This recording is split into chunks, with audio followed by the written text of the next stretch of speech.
모두에게 가득가득 하시길 축복합니다. 우리는 무엇을 위해 살아갑니까? 사람은 무엇으로 사는가? 이런 유명한 책 제목도 있는데요. 우리는 좀 행복을 위해서, 아니면 성공을 위해서, 아니면 행복이라는 성공을 위해서 살고 계시지 않습니까? 나는 말씀대로 나를 위해 살지 않아요 라고 선포하시는 분들도 가슴 한켠에는 행복했으면 좋겠다는 소원이 있다는 걸 선교사로 헌신하는 분들의 마음에서도 요즘 많이 보게 됩니다. 제가 선교사 훈련원에 있으니까요. 우리는 다 행복하고 싶은 마음 한켠에 그런 소원들을 가지고 살아갑니다. 성공을 사전에서 찾아보면 그 의미가 무엇일까요? 내가 목적을 삼은 것을 이루어내는 것, 성취해내는 것을 성공이라고 합니다. 그러면 성공하려면 가장 무엇부터 알아야 될까요?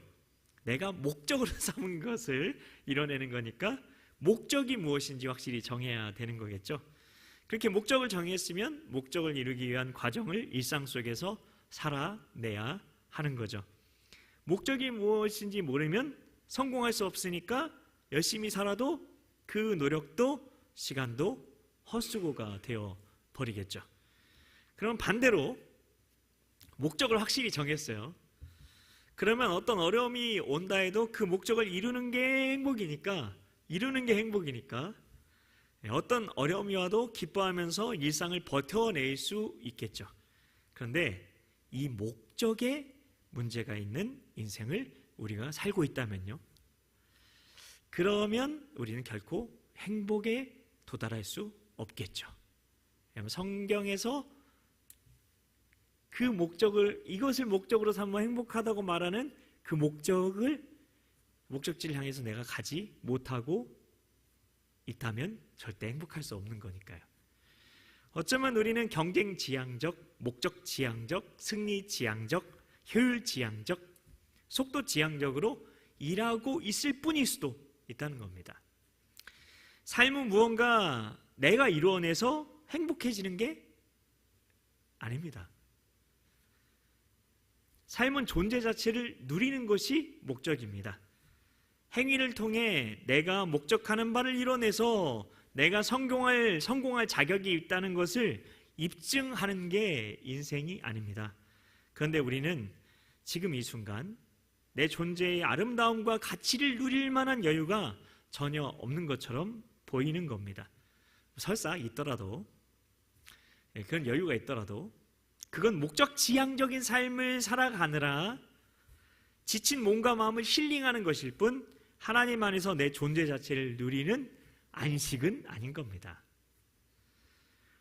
모든 일의 시작은 내가 무엇을 어떻게 하면 될까가 아니라 먼저 내가 누구인가를 생각하는 방식이 되어야 하는 겁니다. 마르다가 아니라 마리아의 방식에서 시작을 해야 하는 겁니다. 마르다 마리아 이의 이야기의 핵심은 바로 이겁니다. 모든 일의 시작은 내가 무엇을 어떻게 하면 될까가 아니라 먼저 내가 누구인가를 생각하면서 주님과의 관계에서부터 시작을 하라는 것입니다. 다시 말하면 거짓 자아가 정한 목표를 추구하는 일상이 아니라 하나님께서 내게 주신 마음을 따라서 주님께서 뜻하신 내 모습을 나타내는 삶을 살아야 한다는 겁니다. 이러한 일상은 내가 이뤄내는 게 아니라 우리가 예수님 안에 있으면, 그런 하나님의 임재 가운데 살아가면, 하나님과 동행하면 내 안에서 역사하시는 하나님께서 친히 이루시게 되는 겁니다. 이런 사고방식을 갖는 것을 하나님 나라의 일상을 사는 사고방식이라 해서 하일사방, 샤방샤방이 아니라 하일사방이라고 제가 이름을 지었습니다. 하일사방. 하나님 나라의 일상을 사는 사고방식, 하일사방. 이 하일사방에 대해서 살펴보기 전에 우리가 세상에서 가지고 있었던 세일사방, 세상 나라의 일상을 사는 사고방식이 어떤 것이었는지를 먼저 살펴보려고 합니다. 첫 번째, 하일사방이 아니라 세일사방. 그것의 첫 번째가 뭐냐면 진짜 가치 있는 것을 모릅니다. 진짜 가치 있는 것을 모른다. 바쁘게 사는 것이 최선을 다하는 삶이다. OX 퀴즈입니다. 바쁘게 사는 것이 최선을 다하는 삶이다. O일까요? X일까요? 제 답은 늘 2번이니까 X겠죠. X. 네. 우리는 할 수만 있다면 최선을 다해서 모든 일을 잘하고 싶은 마음이 있어서 몸과 마음이 같은 시간 같은 장소에 있기가 어렵습니다. 어떤 일을 하면서 마음은 다음 일을 어떻게 할지 마르다처럼 생각하며 사는 겁니다. 그래서 진짜 가치 있는 것을 모르고 바쁘게 빨리빨리 사는 거죠. 두 번째, 우선순위를 모릅니다. 우선순위를 모른다. 여러 가지 일들이 우리에게 막 쏟아지죠. 그럴 때 우리는 무엇부터 해야 될지 알기 어렵고 닥치는 대로 일을 해내기 바쁜 겁니다. 급한 대로 닥친 일을 하긴 하는데, 열심히 감당하긴 하는데, 바빠서 하는데 내가 지금 이것을 하는 게 맞는가에 대한 확신은 없는 거죠. 세 번째, 안식을 모릅니다. 안식을 모른다. 성경은 안식하라고 명령하잖아요. 근데 지금 우리가 안식일을 지키고 있는 겁니다. 주님 안에서의 안식. 쉬는 시간이 있어도 무엇을 해야 할지 모를 때가 많습니다.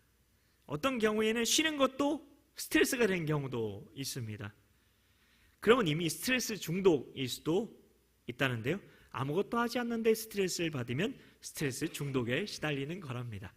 네 번째, 원칙과 가치관이 없습니다. 원칙과 가치관이 없다. 일상 속에서 상황에 따라서 합리화를 하고 타협을 할 때가 많은 건데요. 일 열심히 해서 미래를 준비하고 가족을 부양해야 된다는 명분은 있겠지만, 미래 준비하고 아름다운 가정을 만들겠다는 명분은 있겠지만, 아니면 파이어족, 일찍 조기 은퇴한다는 명분은 있겠지만, 관계, 의미, 가치 등 평범하지만 정말 소중한 것들을 사치처럼 여길 때가 많다는 겁니다. 나의 삶을, 우리 삶을 정직하게 돌아보는 겁니다. 내가 열심히 살고 있고 부족한 것이 없는 것 같습니다. 그런데 지금 내 인생이 다가 아니지 않을까라는 생각이 드시는 분 계시지 않습니까? 아니면 정확하게 딱 말할 수는 없지만 삶의 변화가 필요하다고 느끼지 않으십니까? 그런 느낌을 만약에 이 말씀을 듣는데 나에게 조금이라도 주시는 것 같으면 지금 당장 right now 변화를 시작해야 하는 겁니다. 그 시도를 해야 되는 거죠. 그러나 외적으로 보게 될 때 모든 것이 잘 돌아간다고 생각이 될 수가 있어요. 규모 있게 내가 열심히 살면서 뭔가 일들을 잘 처리하는 것 같고 바쁘게 떨어지는데도 그래서 어느 정도 인정도 받는 것 같고 성공을 향해 뭔가 목표를 이뤄가는 것 같고 그럴 수 있겠지만 매일 내 삶의 의미와 가치와 영적인 만족이 없다면 의미와 가치와 영적인 만족이 없다면 내가 변화되어야 할 때임을 알아야 합니다. 내 일상을 변화시키기 위해서 시작해야 될 것이 있습니다. 변화를 위한 시작인데 변화되어야 한다고 생각하는 것과 정말 변화되는 건 다른 이야기이겠죠. 내가 변화되어야지 많이 생각해 보셨을 겁니다. 여러분 다 열심히 살고 계시니까 내가 변화되어야지 하면서 변화를 위한 노력들을 다 해보셨을 거예요. 그런데 그 생각만 가져도 내가 변화되어야지 하는 생각만 가져도 마음의 저항이 느껴지지 않으십니까? 그 이유는 두 가지 정도인데요. 먼저는 지금 내 삶은 누가 만들어준 게 아니라 매 순간 내 기분을 좋게 하려고 내가 노력해서 만든 것이기 때문입니다. 그래서 변화되기를 두려워하는 겁니다. 왜냐하면 내가 좋아하는 것들이니까요. 내가 좋아하는 것들 선택해서 만든 게 내 인생이니까요. 세상에서 가장 높은 번지 점프대 중에 하나인 남아프리카의 블로우 크란스 번지 점프대가 있는데 그 번지 점프대 옆에 이런 문구가 써져 있다고 합니다. New life begins at the end of your comfort zone. 새로운 삶은 안전지대 끝에서 시작한다. 그 안전지대를 우리가 넘어가지 못한다는 거죠. 자, 변화되어야지 생각할 때 마음의 저항이 생기는 두 번째 이유는 최선을 다해 내가 노력을 해봤어요. 근데 변화되지 않으면 어떻게 하지 하는 실패에 대한 두려움 때문입니다. 우리는 지금까지 엄청 많이 노력했지만 다시 원래대로 돌아가는 말짱 도루묵 상황을 자주 경험했을 겁니다. 그리고 그것에 대한 두려움들이 있고 그때마다 자신에 대해서 네가 그럼 그렇지 하면서 정죄하던 그 느낌을 생생하게 기억하는 겁니다. 그런데 내가 지금까지 똑같은 방식으로 행동을 하면서 다른 결과를 기대하지 않았는지 한번 생각을 해보시기 바랍니다. 그러면 실패는 당연한 거죠. 다른 방법으로 행동해야 다른 결과를 낳는데 똑같은 방법으로 계속 행동을 하면서 다른 결과를 기대하고 있었을 수 있다는 겁니다. 사람은 보통 하루에 몇 가지 생각을 할까요? 1번 1만 가지, 2번 6만 가지. 그렇죠? 네, 2번이죠. 6만 가지라고 합니다. 그 생각들은 대부분 뭘까요? 돈, 성적인 상상, 해야 할 일들, 뭘 입지, 뭘 먹지, 사람들과의 관계 등등 일상의 자질구레한 것들이 하수도에서 올라오는 구정물처럼 올라온다는 겁니다. 계속해서 6만 가지 생각들이 결국 그렇게 마음에서 올라오는 생각을 무비판적으로 놔두면 어떻게 될까요? 내 마음에 심겨지는 계속해서 계속해서 마귀가 심는 겁니다. 그리고 그게 내 일상을 만들어가는 겁니다. 왜냐하면 그게 믿어지니까요. 믿은 대로 되니까. 대저 그 사람의 마음이 어떠하면 그 위인도 그러한지. 마음의 생각이 그러면 그 위인, 그 사람은 그 마음의 생각과 똑같은 사람이라고 잠언 23장 7절에서 이야기를 하고 있습니다. 우리는 생각하지 않는 걸 두려워하는데, 생각하지 않는 걸 두려워하는데요. 왜냐하면 생각하지 않는 건 내가 인식되지 않는 상황이 된다고 생각을 하고 그것을 마치 죽음처럼 여기고 있기 때문입니다. 그래서 어떤 상황에서도 외부 상황을 통해 자신을 인식하려고 하는데요. 예를 들어볼까요? 외향적인 사람과 내향적인 사람의 차이가 있어요. 외향적인 사람들은 계속해서 잡담을 하면서 사람들과 교제를 하려고 합니다. 내향적인 사람들은 책을 읽거나 음악을 듣는 등 그런 방법으로 외부 환경과 나를 연결시켜서 생각이 단절되지 않게 하려고 계속해서 생각을 하려고 애를 쓴다는 겁니다. 끊임없는 외부 자극을 통해서 나는 내가 나에 의해서 라고 계속해서 거짓자가 살아있음을 확인하는 거죠. 생각을 통해서, 생각하는 것을 통해서. 그런데 그러다 보니까 안타까운 현실은 내 생각이 아니라 다른 사람의 생각을 원칙도 없이, 기준도 없이 받아들이고 있을 수 있다는 겁니다. 우리는 나는 생각한다, 고로 존재한다 라는 말을 들어왔습니다. 내가 생각하니까 고로 존재한다, 이런 유명한 철학자의 말들이 있잖아요. 그러나 내가 하나님의 자녀면 이 말이 사실이다, 아니다? 아니다. 우리는 생각해서 존재하는 것이 아닙니다. 그 반대입니다. 내가 존재해야 하니까 생각하는 겁니다. 늘 존재해서 시작을 해야 된다는 건데요. 내가 하나님의 자녀라면 이라는 나의 존재에서 늘 출발을 해야 되는 겁니다. 나는 생각한다 할 때 생각은 혼적인 수준입니다. 그러나 내 존재는 성령님과 연합된 나이죠. 이게 영적인 수준인 거죠. 그러니 영적인 수준으로 보면 우리는 지금 내 생각보다, 내가 생각하는 나보다 더 괜찮은 사람일 수 있다는 것을 알게 됩니다. 우리가 누구죠? 우리가 누구입니까? 우리는 하나님의 자녀입니다. 그렇죠? 내가 생각해서가 아니라 내가 하나님의 자녀라고 생각해서 하나님의 자녀인 게 아니라 나는 예수님 덕분에 이미 하나님의 자녀입니다. 하나님이 사랑합니다. 그냥 사랑해요. 의심하지 마세요. 십자가가 하나님의 우리를 향한 사랑의 확증이라고 얘기하잖아요. 십자가 사건이 반복될 수 없다면 그 사랑은 이미 확증되어 있는 겁니다. 그 사랑이 의심스러우면 십자가를 보십시오. 하나님은 여전히 여러분을 똑같이 사랑하십니다. 어제나 오늘이나 영원히요. 자, 이제는 이 지금까지 내가 일상을 변화시키려고 한 방법과 다른 방법을 이제 시도를 해보는 겁니다. 그건 밖에서 변화시키는 게 아니라 지금까지 계속해서 밖이랑 연결해서 나를 변화시키려고 했다면 이제는 안에서부터 시작을 하는 겁니다. 안에서부터.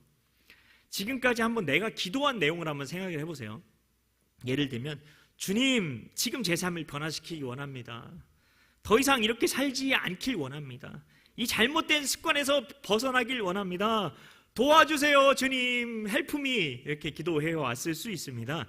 그런데 그렇게 기도한 대로 우리 삶이 변화되었습니까? 아니죠.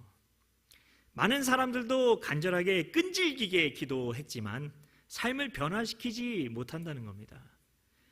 이제는 다른 방식으로 살아야 한다는 겁니다. 똑같은 방식으로 다른 결과를 낼 수 없다. 앞에서 누누이 말씀을 드렸는데요. 진짜 변화는 내 느낌, 내 생각에 도전하는 겁니다. 도전하는 거예요. 내 느낌, 내 생각에. 내 마음이 진짜 내가 아니라는 걸 깨달으면 거기서부터 자연스럽게 변화가 일어나는 거고 자유가 시작되는 겁니다. 예수님께서는 이것을 너네 부인이 아니라 자기 부인이라고, 자기 부인이라고 하셨죠. 자기를 부인하는 그곳에서 영이고 생명이신 하나님의 말씀을 깨달을 수 있기 때문입니다. 영이고 생명이신 하나님의 말씀을 만날 수 있기 때문입니다. 내 생각과 감정에 따라서 나를 인식하지 않을 때 우린 주님을 만날 수 있고 하나님의 말씀으로 우리 마음이 새로워지는 것들을 경험하게 되는 겁니다. 너희는 이 세대를 본받지 말고 오직 뭐라고요? 마음을 새롭게 함으로 변화를 받아. 마음을 새롭게 함으로 변화를 받아. 마음을 새롭게 함으로 변화를 받아. 속에서부터 시작하라는 거죠. 변화의 방향이. 하나님이 선하시고 기뻐하시고 온전하신 뜻이 무엇인지 분별하도록 하라. 오늘 본문이죠. 로마서 12장 2절 말씀. 이 새로운 변화의 유일한 길은 the way는 내가 누구인지를 아는 겁니다. 내가 누구인지를 알아야 됩니다. 내가 누구인지를 알려면 지금까지의 내 습관적인 생각들에서 벗어나야 합니다. 습관적으로 생각을 하던 것을 거기에서 벗어나야 되는 거예요. 그리고 주님의 음성을 들어야 합니다. 기록된 성경 말씀만 읽고 주님의 음성 들었다 그게 아니라 뭐 성경 기록된 말씀이 주님의 말씀이니까 읽었다 말씀 들었다 그게 아니라 내 생각이 멈춘 자리에서 내 영에서 솟아오르는 하나님의 음성을 들어야 하는 겁니다. 성령님께서는 우리를 위해서 그 일을 하시려고 우리 안에 계신 겁니다. 그런데 안타까운 사실은 많은 사람들이 문제를 해결하려고 내 생각대로 하는 혼적인 기도의 시간만 갖고 있어요. 자기 생각이라는 감옥 안에서 기도하는 거죠. 자기 생각이라는 감옥 안에서 기도하는 거죠.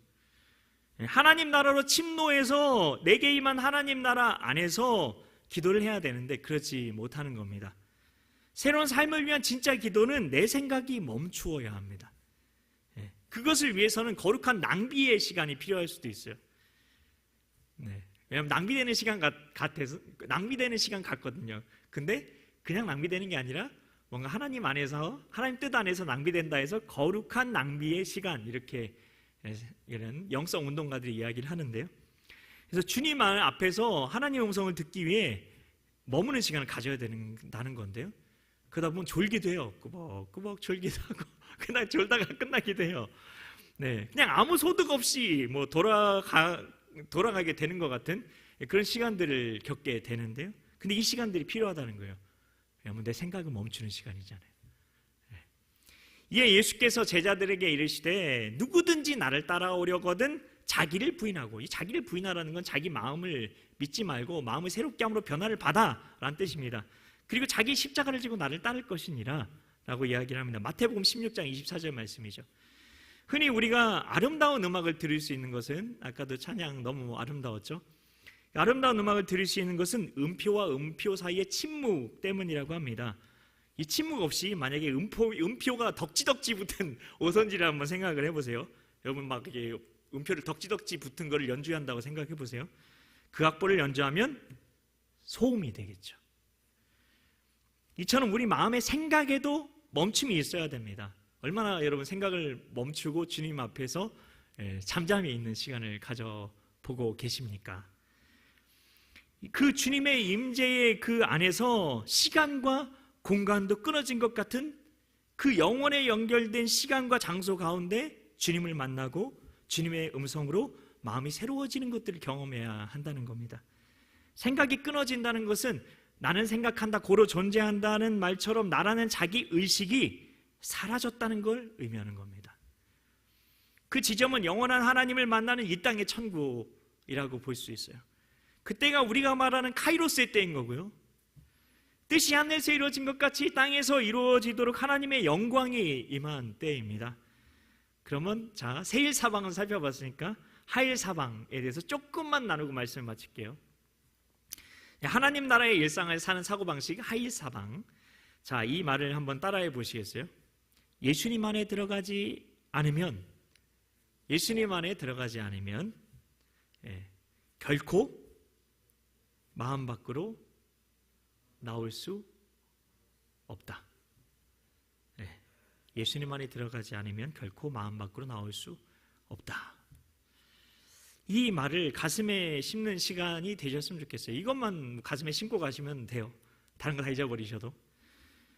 하일 사방을 위해서 세워야 될 5가지 기둥만 살펴보고 말씀을 마치려고 하는데요.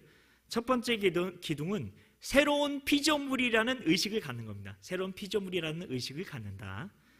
이것은 지금 내가 누군가 하는 겁니다. 우리는 믿음으로 나는 하나님의 자녀입니다 선포하지만 실제 일상은 현실에 기초한 나로 살아갑니다. 현실에 따라서 나를 계속 바꿔가죠. 나를 나라고 인식하는 그 나는 거짓자입니다. 이 거짓자는 3가지에 의해서 만들어졌다고 학자들이 이야기를 하는데요. 제한된 동일시, 심리적 시간, 그리고 상상입니다. 제한된 동일시, 심리적 시간, 그리고 상상. 제한된 동일시가 뭐냐면 오감을 통해서 경험되는 오감 있잖아요. 뭐 촉각, 시각, 미각, 그런 거, 후각, 그런 거 있잖아요. 그런 오감을 통해서 경험되는 생각, 감정, 그리고 육체를 나라고 여기는 거. 이게 바로 제한된 동일시인데요. 성경은 이 제한된 동일시로 만들어진 자아를 겉사람이라고 부르고 이것은 진짜 자아가 아닙니다. 그리고 심리적 시간이 뭐냐? 재미있는 영화를 볼 때 시간 가는 줄 모른다고 느끼잖아요. 그런 것처럼 시험 시간이나 발표를 기다리는 시간처럼 긴장된 순간에는 시간이 매우 느리게 느껴지는 것처럼 우리 마음에 따라서 시간이 다르게 생각되는 주관적인 나의 심리적인 시간을 얘기하는 겁니다. 상상은 뭐냐? 거짓자의 속성으로 과거의 경험, 과거 내가 했던 경험이나 미래의 그 추측, 그 염려죠. 그걸 가지고 자기 멋대로 현실 상상해 버리는 거. 그게 바로 상상입니다. 하나님 나라의 삶은 거짓자의 죽음으로만 가능합니다. 내 생각이 멈추는 곳에서 가능하다는 겁니다. 우리가 내 자신을 인식하는 것은 그러니까 과거의 경험이나 지식을 통하면 안 돼요. 우리는 항상 지금 여기에서 예수님 안에서 새로운 피조물로 자신을 인식해야 하는 겁니다. 성령님의 감동 안에서 지금 이 순간 내 존재를 느껴볼 수가 있어야 돼요. 그 존재에서 시작해야 된다는 거죠. 그런즉 누구든지 그리스도 안에 있으면 새로운 피조물이라 이전 것은 지나갔으니 보라 새 것이 되었도다. 고린도후서 5장 17절 말씀이죠. 이게 첫 번째 기둥입니다. 새로운 피조물로 자기를 인식하라. 두 번째 기둥은 자기 부인과 자기 십자가에 대한 의식을 갖는 겁니다. 자기 부인과 자기 십자가에 대한 의식을 갖는 거다. 의식을 갖는 거예요. 5가지가 다. 자, 나는 내 생각과 느낌을 어떻게 생각하느냐에 대한 겁니다. 내 생각과 느낌 어떻게 생각하십니까? 우리는 항상 내 생각이 옳다고 생각을 하고 그렇게 돼 있어요. 그게 자아니까, 나라고 생각하니까, 그 생각이 나라고 생각하니까 그것에 따라서 외부 환경 아니면 다른 사람을 판단하죠. 그런데 우리 생각과 느낌은 내 경험, 내가 누군가에게 배운 지식에 따른 거지 진리에 따라서 형성된 게 아닙니다. 우리가 새로운 피조물이 되었으면 내 마음은 그냥 내 마음일 뿐, 내 마음일 뿐 그게 내 진짜 나는 아니라는 걸 구분지켜서 이해할 수 있어야 된다는 겁니다. 그러므로 거짓자를 부인하고 자기 십자가를 져서 예수님의 마음으로 나 자신과 세상을 보는 훈련을 해야 한다는 겁니다. 새로운 삶은 자기 부인에서 시작이 되고 자기 부인은 매일 자기 십자가를 지는 것을 통해서 경험하게 된다는 겁니다. 자, 세 번째 기둥은 하나님 나라에 대한 의식을 갖는 겁니다. 하나님 나라에 대한 의식을 갖는 것. 자, 나는 매 순간 누구의 통치를 받고 있느냐 하는 겁니다. 누구의 통치를 받고 있냐. 매 순간이라는 단어가 중요해요. 자, 이것은 내 마음을 어떻게 새롭게 하나요? 라는 말과 똑같은데요. 우리가 하나님의 자녀이면, 하나님의 자녀잖아요. 하나님의 자녀이면 더 이상 육적인 존재가 아니라 영적인 존재입니다. 영적인 존재. 성령님이 다 계시다는 거예요. 성령님의 인도함을 다 받을 수 있다는 거예요. 자, 우리는 더 이상 육의 생각이 아니라 하나님의 통치를 받고 영의 생각으로 살아야 합니다. 그것은 우리의 영혼이 세상에 묶여있는 마음의 통치를 받는 게 아니라 여러분 강조하죠. 하나님의 임재 안에서 내 안에 계신 예수님을 나타내고자 하는 의식으로 내 안에 계신 성령님을 통해서 그 예수님을 나타내고자 하는 의식으로 사는 것을 말합니다. 내 혼과 육이 성령의 인도함을 받을 때, 손과 육이 성령의 다스림을 통치를 받는 거예요. 내가 마음의 통치를 받는 게 아니라 성령님의 통치를 받는 거예요. 내 혼과 육이, 혼은 마음이죠, 육은 육체고, 인도함을 받을 때, 통치를 받게 될 때 거짓자가 주인된 삶이 아니라 성령님께서 내 육체에 대해서는 죽게 하시고, 육체의 욕심이 사라져요. 성령님이 내 육체를 다스리면. 그리고 자녀로 사는 삶이 가능한 겁니다. 하나님의 자녀는 자기 안에 하나님 나라가 임함으로 세상과 현실과 다른 사람에게 영향받지 않고 뜻이 하늘에서 이루어진 것 같이 땅에서도 이루어지게 하는 삶을 살아야 하는 겁니다. 영향을 미치는 삶을 살아야 되는 거죠. 그러나 진리의 성령이 오시면 그가 너희를 모든 진리 가운데로 인도하시리니, 요한복음 16장 13절 말씀. 네 번째 기둥은 5개가 끝이에요. 벌써 거의 끝났어요. 네 번째 기둥은 하나님의 의에 대한 의식을 갖는 겁니다. 하나님의 의에 대한 의식을 갖는 것. 하나님 나라와 의는 동전의 양면 같아요. 그래서 먼저 그의 나라와 그의 의를 구하라. 그야말로 이 모든 것을 너희에게 더하시리라 말씀할 때 하나님 나라와 의가 늘 같이 가는 거죠. 이건 동전의 양면이에요. 분리할 수가 없어요. 그러나 굳이 설명하자면 나는 말씀을 어떻게 믿고 적용하느냐, 그것을 말하는 건데요. 하나님의 의를 이루는 것은 하나님의 말씀을 머리로 기억하는 것이 아니라 성령님을 통해서 내 마음에 말씀을 심어서 하나님의 마음과 내 마음이 일치되게 만드는 겁니다. 그러면 하나님 나라가 내 안에 이루어지게 되는 거죠. 주님 마음이 내 마음이 되는 거죠. 그런데 수많은 그리스도인들이 머리로 말씀을 기억하는 것이나 공부하는 것, 지식을 쌓는 것, 그리고 이런 경우도 있어요. 믿어지지 않는데 믿습니다. 소리를 높이는 것을 믿음이라고 생각합니다. 그렇게 될 것을 믿습니다 라는 것은 희망사항일 뿐인 거죠. 그렇게 되었으면 좋겠다는 거죠. 성경은 근데 믿으면 된다고 말하지 않습니다. 믿은 대로 되리라 말씀합니다. 믿겨져야 된다는 거죠. 성령님에 의해서. 우리는 문제가 생기면 말씀을 가지고 기도를 하죠. 이 말은 말씀을 내 현실을 변화시키려는 도구로 삼는다는 겁니다. 내 문제를 해결하는 그 수단으로 삼는다는 거죠. 나쁘게 말하면 이용하는 겁니다. 사랑 주었던 그 길을 이용하는 거죠. 그런데 우리가 가끔 이용하고 있을지 모르는 그 말씀이 뭡니까? 영이요 생명이고 말씀이신 하나님이죠. 하나님께서 우리에게 주신 말씀은 우리가 거짓자로 보고 있는 이 현실이, 거짓자를 통해서 우리가 이 현실을 계속 종종 보고 살아가는데, 이 현실이 하나님이 보시는 것과 얼마나 차원이 다른지, 하나님께서 보고 계시는 하나님의 관점과 시각이 무엇인지 알려주는 기준입니다.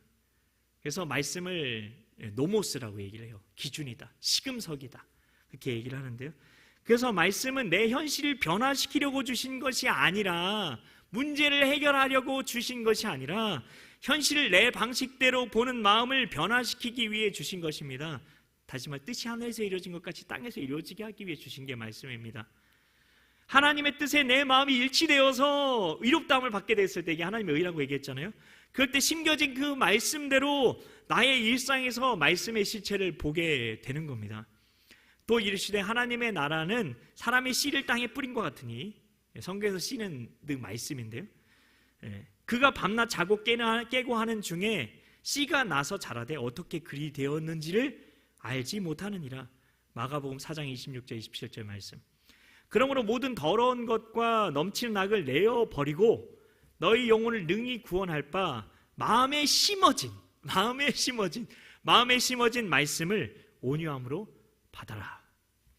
야고보서 1장 21절 말씀입니다. 다섯 번째 마지막 기둥은 영성입니다. 영성에 대한 의식을 갖는 것, 영성에 대한 의식을 갖는 겁니다. 이것은 내가 오늘 어떻게 살아가고 있느냐 하는 삶의 방식에 대한 겁니다. 내가 오늘 어떻게 살아가고 있느냐, 삶의 방식이에요. 기독교 영성은 다른 종교의 영성과 다릅니다. 하나님 나라 복음의 영성은 예수님 안에서 성령님을 통해 하나님과 생명적, 영적, 현재적, 하나님과 생명적, 영적, 현재적 관계 안에서 일상을 살아가는 라이프 스타일을 말합니다. 다시 말해서 내 능력과 지혜와 노력으로 최선을 다해 사는 삶이 아니라 하나님의 지혜와 성품이 나를 통해 자연스럽게 나타나게 하는 일상을 사는 겁니다. 우리는 최선을 다해서 내 노력으로 반성해서 성품을 바꾸고 하나님을 섬겨야 돼 이렇게 생각할 수가 있습니다. 그러나 하나님은 우리 섬김을 받기 원하시는 게 아니라 우리를 통해 하나님의 영광을 나타내시기를 원하십니다. 우리를 통해 사시기 원하신다. 우리와 함께 세상 속으로 걸어 나가길 원하신다는 겁니다. 영성은 그러니까 골방에서 예배당에서 나타나는 게 아니라 나의 일상에서 하나님의 성품과 능력과 영광과 존재가 우리의 혼과 육을 통해 드러나게 되는 거죠. 하나님의 의가 계속해서 되면서요. 하나님의 말씀과 내 마음이 계속 일치하면서 영성은 새로운 그래서 그 습관들이 합해져서 형성되는 것으로 교회적인 게 아니라 일상적인 것이라고 볼 수가 있습니다. 그 영성을 잘 보여주는 성경 구절, 마지막으로 살펴볼 그 구절이 고린도후서 3장 18절입니다. 우리가 다 수건을 벗은 얼굴로 거울로 보는 것 같이 주의 영광을 보매 그와 같은 형상으로 변화하여 영광에서 영광에 이르니 곧 주의 영으로 말미암음이니라. 곧 주의 영으로 말미암음이니라. 형제 자매 여러분, 말씀을 마치겠습니다. 우리가 자기 인식에 대해서 하나님 나라의 사고방식을 갖지 않으면 내 삶을 변화시킬 수 없다는 것을 알아야 합니다. 안타깝게도 내면에서 성령님을 통해서 일어나는 변화가 아니라면 우리 삶은 변화될 수가 없습니다. 한 주간 나의 일상에서 5가지 기둥을 한번 세워봤으면 좋겠어요. 새로운 피조물 의식, 자기 부인과 자기 십자가 의식, 하나님 나라 의식, 하나님의 의에 대한 의식, 영성에 대한 의식. 이걸 5글자라면 세자나 의영, 세자나 의영이 됩니다. 세자나 의영. 자, 뭔가 세워나가는 것 같은데, 그럴 때 내 일상이 새로운 영적인 토양이 돼서 영적인 토양부터 준비를 해야 되는 겁니다. 그래서 뜻이 하늘에서 이루어진 것 같이 땅에서, 그 영적인 토양이 준비된 땅에서 이루어질 준비가 됨을 느끼는 놀라운 경험을 하시게 될 겁니다. 같이 우리 광야를 지나며 찬양하면서 같이 기도할게요. 키를 낮춰서 누구나 쉽게 부를 수가 있습니다. 네.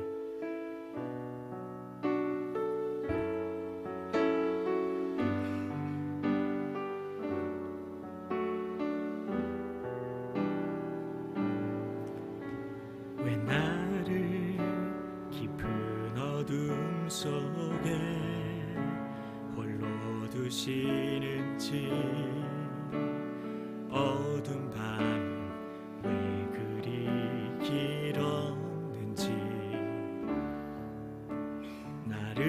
고독하게 나를 낮아지게 세상 어디도 기댈 곳이 없게 하셨네.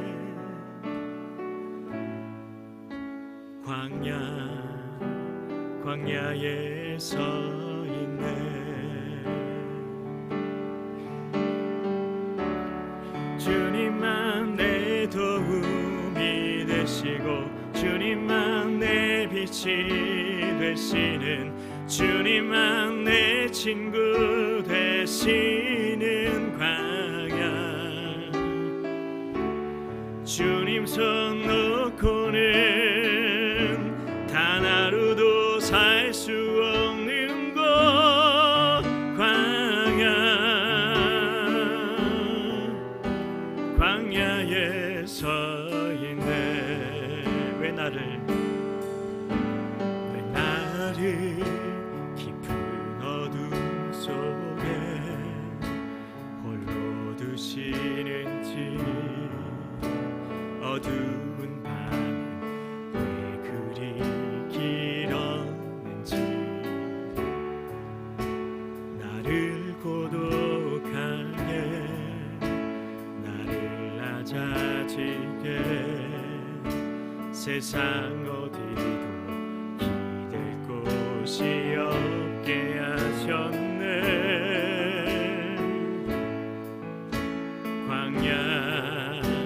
광야에 서 있네. 주님만 내 도움이 되시고, 주님만 내 빛이 되시는, 주님만 내 친구 되시는 광야.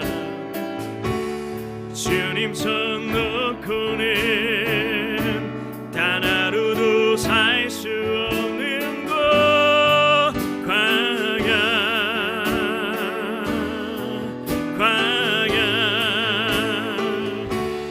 주께서 나를 사용하시려, 나를 더 정결케 하시려, 나를 택하여 보내신 그곳 광야.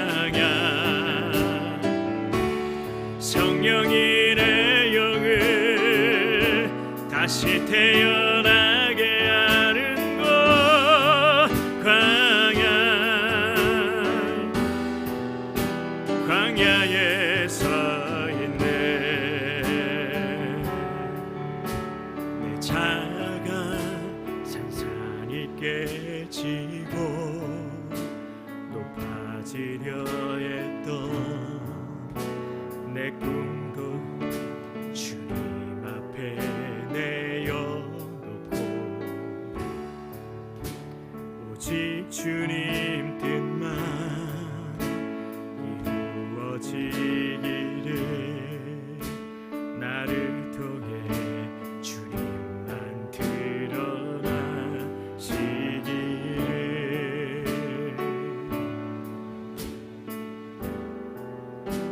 광야를 지나며. 이 시간 우리 같이 기도하며 나아갈 때 우리 주기도문의 그 순서에 따라서 같이 기도했으면 좋겠습니다. 먼저 하나님 아버지를 찾음, 내가 자녀라는 그 의식에서 시작하는 겁니다. 하나님 아버지를 찾음, 우리가 그 기도 드리며 나아가도록 하겠습니다. 이 시간에 주님의 이름 한번 간절히 부르짖고 하나님 아버지를 찾으며 나아가겠습니다. 주여!